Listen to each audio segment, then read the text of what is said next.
आपने वो एक कंसिस्टेंट जर्नी आपकी रही? As I said that I started off when the notification was out, तो उस टाइम पे I started with it. तो ये जो आर्ट्स का है ये मेरे को याद है कि मास्टर्स के टाइम पे I spoke to one person तो who had already qualified UPSC, तो मेरी उनसे भी बात हुई थी तो उन्होंने भी मैंने उनसे यही पूछा था कि कितने आवर्स पढ़ना पड़ता है, क्योंकि ये क्वेश्चन बहुत ज़्यादा ऐसा है.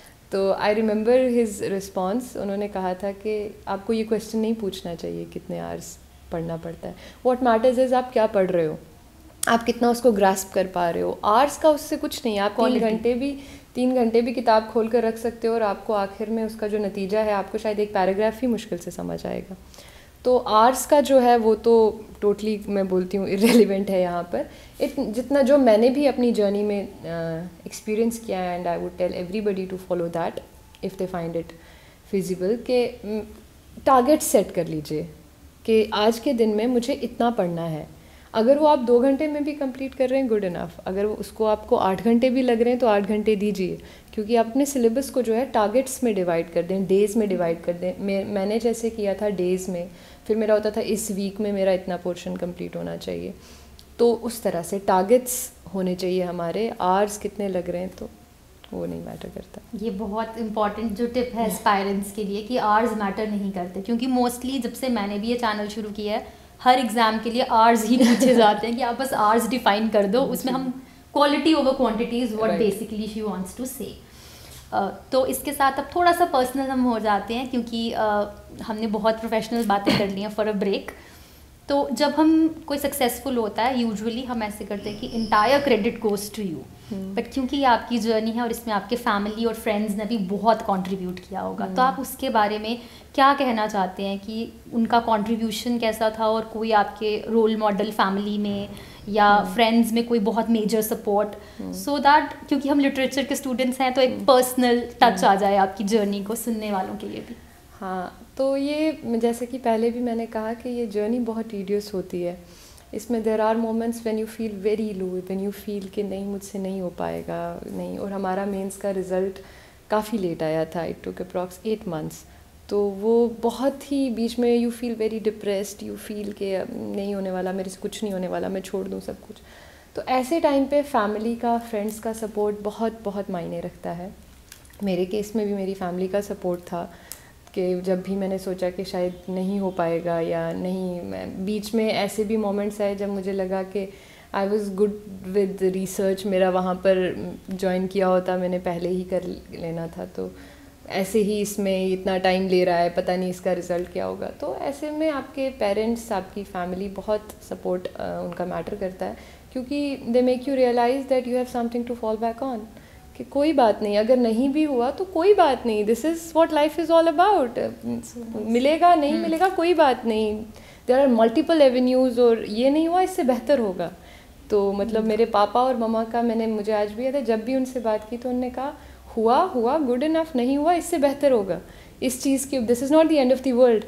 और फ्रेंड्स का मैं बोलूँगी कि फ्रेंड्स अच्छे हों तो ज़िंदगी बहुत आसान हो जाती है, क्योंकि काफ़ी ऐसी चीज़ें होती हैं आप पेरेंट्स से भी नहीं कर पाते, आप घर पे भी नहीं कर पाते, क्योंकि आपको लगता है शायद मम्मा परेशान हो जाएंगे, शायद पापा परेशान हो जाएंगे.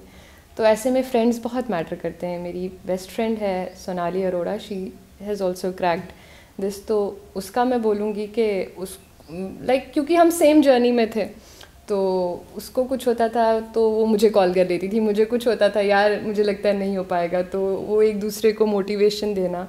तो वो तो एक मैं बोलूँगी कि कंसिस्टेंट रहा थ्रू आउट दिस, के आज मुझे लग रहा है नहीं हो पाएगा, कल उसको लग रहा है कि नहीं हो पाएगा. तो एक दूसरे के लिए थेरेपिस्ट का हमने बहुत काम किया है, और इसलिए मैं कहती हूँ कि अच्छे दोस्त हों तो ज़िंदगी बहुत आसान हो जाती है. बिल्कुल.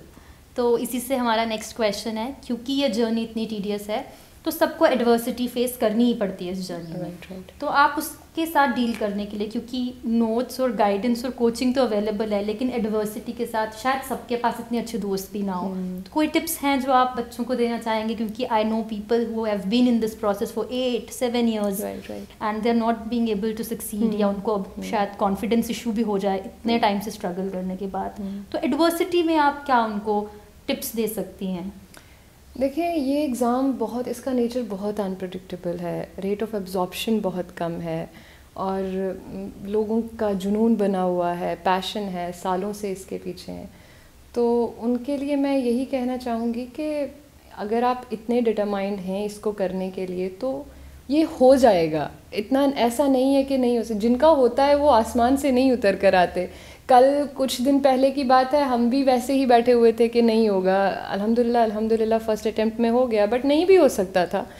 कोई बड़ी बात नहीं है, नहीं होता। जिनका नहीं हुआ ऐसा नहीं है उनने मेहनत कम की थी, या ऐसा नहीं है कितना ही मार्क्स का डिफरेंस होगा, बहुत माइन्यूट डिफरेंस से जो है बच्चे लिस्ट से बाहर हो जाते हैं, बहुत माइन्यूट डिफरेंस होता है। तो हम ये नहीं कह सकते कि उनने मेहनत नहीं की थी या वो कम पढ़ता था या वो, ऐसा कुछ नहीं होता है। ये लास्ट में मैं बोलूँगी डेस्टिनी प्लेज इट्स रोल, और कोई ऊपर चला गया कोई नीचे चला गया, मेहनत जो इंसान यहाँ तक पहुँचता भी है, मेहनत सबकी बराबर होती है, काम सबका बराबर होता है। बट ये है कि वही चीज़ आ जाती है कि जिनका हुआ है उनके पास कोई स्पेशल पावर्स तो नहीं थी, तो ये हो जाएगा। आई नो हार्ड टाइम्स आते हैं, आपको लगता है कि आप नहीं कर पाएंगे या मेरे से नहीं हो पाएगा, बट हिम्मत नहीं हारनी होती। मैं बोलूँगी मुझे एक बड़ी प्यारी चीज़ लगती थी, मैंने कहीं पढ़ा था कि इट्स ओन दैट मोमेंट ना व्हेन यू थिंक कि अब मैं गिव अप कर दूं, और अगर आप उस लास्ट मोमेंट पे गिव अप नहीं करते हैं the next moment things change. आप सोचते हो कि मैं गिव अप, अब मेरे पास कुछ नहीं है, अब कुछ हो ही नहीं सकता, नहीं हो सकता, बस मैं गिव अप कर दूं। अगर आप उस लम्हे में हिम्मत रख लेते हो और उस लम्हे को क्रॉस कर देते हो तो थिंग्स डू चेंज। जी बिल्कुल, जैसे कि सीरत ने कहा, हमें अपनी शिद्दत जो है उसमें कमी नहीं लानी है। Right. And if we are persistent we should be persistent throughout. Right. तो जैसे आपने इंग्लिश लिटरेचर ऑप्ट किया है तो आपका एक्सप्रेशन ऑब्वियसली अच्छा है, मतलब since you are a JRF and a scholar also, so इसका आपको ऐसे में हेल्प हुआ? आपको लगता है आपको एज मिला है ऐसे के एग्ज़ाम में? क्योंकि हम लोग जब लिटरेरी होते हैं तो हमारा एक्सप्रेशन बेटर देन अदर्स होता है, we can't say like the best, but obviously comparatively better रहता है। इस बारे में आप क्या कहेंगे? इसने डेफिनेटली ऐसे में आपको हेल्प करता है, एथिक्स में भी आपको हेल्प कर सकता है। कुछ कोटेशंस हमारे पोइट्स की बहुत अच्छी होती हैं, बहुत अच्छी होती हैं। मैंने तो की बेकन की कोटेशन यूज़ की है, मैंने वर्ड्सवर्थ की कोटेशन एक जगह एथिक्स में यूज़ किया, तो वो ऐसे में भी। बट मेरा यही था, मैं बोलूँगी कि मैंने जब लिटरेचर का पेपर लिखा भी, मैं काफ़ी ज़्यादा डीमोटिवेटेड थी ये सोच कर के मैंने लिटरेचर क्यों ऑप्ट कर लिया।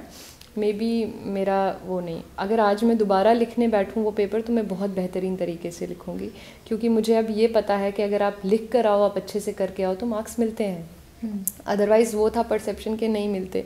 मेरे को याद है आज भी, लिखने के टाइम भी आई वाज थिंकिंग कि क्यों ले लिया था यार, ये तो इसमें तो होने नहीं वाला, और मतलब मुझे वैसा था। बट ये है कि अगर आप, मैं दोबारा से मुझे अगर मेंस लिखना हो, आई वुड से लिटरेचर बहुत हेल्प करता है। आपको ऐसे में बहुत हेल्प कर सकता है, आप ना बहुत अच्छे अच्छे एल्यूजन्स दे सकते हैं, क्योंकि आप लिटरेचर में बहुत अच्छे से, आप डिफरेंट कॉन्टिनेंट्स का लिटरेचर पढ़ते हैं, आपको दुनिया की बड़ी अच्छी समझ आ गई होती है लिटरेचर से। लिटरेचर से बेहतर आपको ज़िंदगी का, दुनिया की समझ कोई और चीज़ नहीं दिला सकती।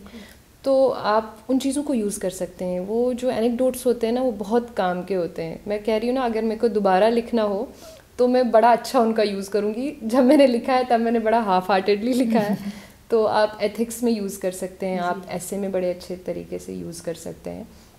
और ये दो पेपर्स तो हैं, और ये दोनों बहुत मैटर करते हैं आपकी सिलेक्शन में, एथिक्स और ऐसे प्लस ऑप्शनल। तो आप एथिक्स और ऐसे, आप देखें जो कोई पॉलिटिकल साइंस ऑप्शनल ऑप्ट कर रहा है या कोई और ऑप्ट कर रहा है, आई अंडरस्टैंड कि उनकी ओवरलैपिंग GS के साथ हो जाती है, IR कवर हो जाएगा, ये हो जाएगा, तो इसलिए भी बच्चे मोस्टली वो रखते हैं। बट अगर आपको इंग्लिश लिटरेचर में इंटरेस्ट है, आप समझते हैं कि आप ये कर सकते हैं, आप अच्छे से उसको ग्रास्प कर सकते हैं, अच्छे से आप एक्सप्रेस कर सकते हैं पेपर पर, तो आप ये बिल्कुल ना सोचें कि ये रख लिया बिल्कुल अलग हो जाएगा, क्योंकि नहीं, ऐसे में आपको हेल्प देगा, एथिक्स में आपको हेल्प देगा, और डेफिनेटली आपकी राइटिंग को, आपके आंसर्स को एनहांस कर देगा। और इसी से मेरा जुड़ा हुआ नेक्स्ट जो क्वेश्चन है वो ये है कि इंटरव्यू जो है उसके बारे में आप क्या कहेंगे? वो कैसा रहा आपका? आपको कैसे क्वेश्चंस पूछे गए? उसमें लिटरेचर ने कितना हेल्प किया? और प्लस क्योंकि काफ़ी लोग हैं जो काफ़ी जीनियस हैं बट थोड़े इंट्रोवर्ट किस्म के हैं, तो उनके लिए आप इंटरव्यू में कोई अगर खास टिप बता सकें, क्योंकि उसका भी बहुत फोबिया रहता है एस्पायरेंट्स को। इंटरव्यू का मैं बोलूँगी कि इंटरव्यू के लिए कोई स्पेसिफिक प्रिपरेशन नहीं होती। आप जिस दिन आप ये जहन